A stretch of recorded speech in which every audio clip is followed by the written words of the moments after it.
नमस्कार दोस्तों, कैलाश पर्वत को लेकर अक्सर ये बात बार बार सामने आती है कि बहुत सारे माउंटेनियर तीर्थ यात्री वहां आसपास यूएफओ जैसे ऑब्जेक्ट को उड़ते हुए देखा है। एक अलग तरह की एनर्जी को महसूस किया है जिसे हम एलियन की एनर्जी भी कह सकते हैं। एक ऐसी एनर्जी जो इस दुनिया की तो बिल्कुल भी नहीं है। एलियन शब्द का अगर हम मतलब देखें तो एलियन को हिंदी में परग्रही भी कहा जाता है, जिसका मतलब वो कोई भी जीव जो दूसरे ग्रह से हमारे धरती पर आया हो उन्हें हम एलियन कहते हैं। कैलाश पर्वत की सबसे बड़ी रहस्य भी यही है कि कैलाश को हमेशा एलियन से जोड़ा जाता रहा है। साइंटिस्ट भी ये दावा करता है कि कैलाश का एलियन से कोई न कोई संबंध तो जरूर है। या तो कैलाश की गुफाओं के अंदर से कोई न कोई रास्ता है जो एक अनोखी दुनिया की तरफ खुलता है, जो शायद एलियन के आने जाने का रास्ता हो सकता है। हो सकता है एलियन कैलाश के जरिए ही दूसरे ग्रह से आते हो, या फिर कैलाश के अंदर ही एलियन तो नहीं रहते हैं। इसके पीछे कई सारे राज हो सकते हैं, पर यहाँ पर एक बात समझने वाली और है कि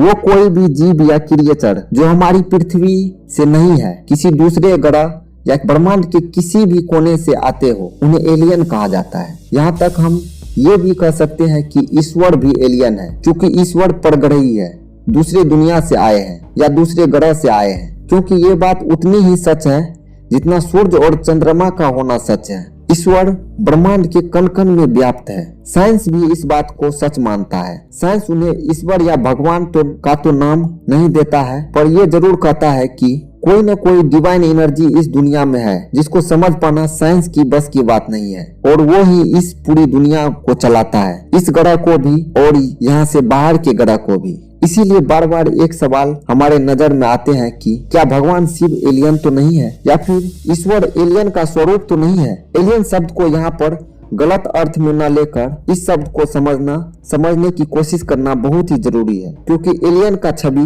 बॉलीवुड और हॉलीवुड के जरिए हमारे सामने एक विचित्र से जीव के रूप में हमारे सामने आता रहा है, जो पूरी तरह से सच नहीं है। एलियन कैसे दिखते हैं, कैसे हो सकते हैं, ये हम बिल्कुल भी नहीं जानते हैं। जहाँ तक शिव की बात की जाए तो भगवान शिव को आदि योगी यक्ष रूप भी माना जाता है। यक्ष का मतलब जिसका ना तो कोई शुरुआत है और ना ही कोई अंत है, जिसकी जन्म के बारे में ना तो कोई कहानियां मिलती है और ना ही मृत्यु के बारे में। वो हमेशा से इस दुनिया में है और हमेशा ही रहेंगे। इसीलिए शिव को सत्य भी कहा जाता है। पौराणिक कथाओं की तरफ ध्यान दे तो श्री विष्णु के जन्म का विवरण पुराणों में मिलता है। पुराणों में कहा जाता है जब पृथ्वी प्रलय में डूब गई थी तब क्षीर सागर, जिन्हें हम मानसरोवर के नाम से भी जानते हैं, उसी क्षीर सागर में शेषनाग के बिस्तर के ऊपर सोए हुए श्री हरि इस दुनिया के सामने आए और उन्हीं के नाभि के कमल पर बैठे ब्रह्मा का जन्म हुआ। लेकिन भगवान शिव के जन्म की कहानी न तो किसी पुराण में मिलते हैं न ही किसी वेद में। इस धरती पर जितने भी ईश्वर है जिसकी हम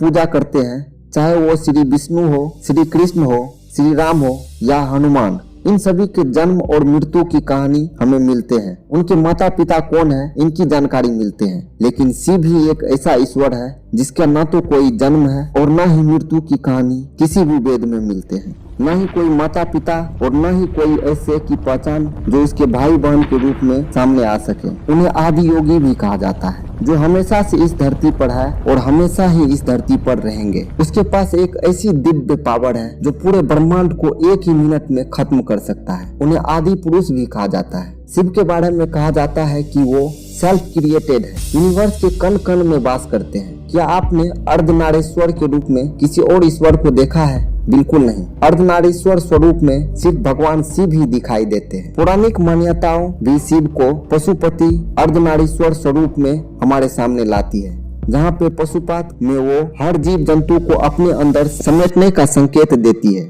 और अर्धनारीश्वर स्वरूप में वो प्रकृति के साथ खुद को एक ऐसा जोड़ हमारे सामने लाते हैं जो इस धरती पर जीवन को आगे बढ़ाने के लिए बहुत ही जरूरी है। शिव का निवास हमेशा से कैलाश पर बताया जा रहा है। नासा भी किसी महायोगी का झलक अपने सैटेलाइट के जरिए कैलाश पर्वत पर देखते हैं। शिव का स्वरूप जिस तरह पुराणों में बताया गया है कि उसके हाथ में डमरू और त्रिशूल है, शिव को ओम के नाद से जोड़ा जाता है। ओम वो साउंड है जो इस पूरे यूनिवर्स में मौजूद है, पुराणों और वेदों में बताया गया है। इस ओम की ध्वनि को कैलाश में होने का सबूत अमेरिकन और रशियन साइंटिस्ट भी देते हैं। साइंस इसे एक्सप्लेन करते हुए कहते हैं कि कैलाश कैलाश पर्वत में जमी हुई बर्फ के गिरने और हवाओं को टकराने से ओम और डमरू की आवाज सुनाई देती है। पर हमारे सामने सवाल ये उठता है कि इस दुनिया में बहुत सारी पहाड़ियां हैं जो बर्फ से ढका हुआ है, उन सभी में तो ओम का नाद नहीं सुनाई देता है। दोस्तों, हमारी इस दुनिया में हम हर बात के लिए सबूत ढूंढते हैं। जब हमारे सामने सबूत आ जाता है तब हम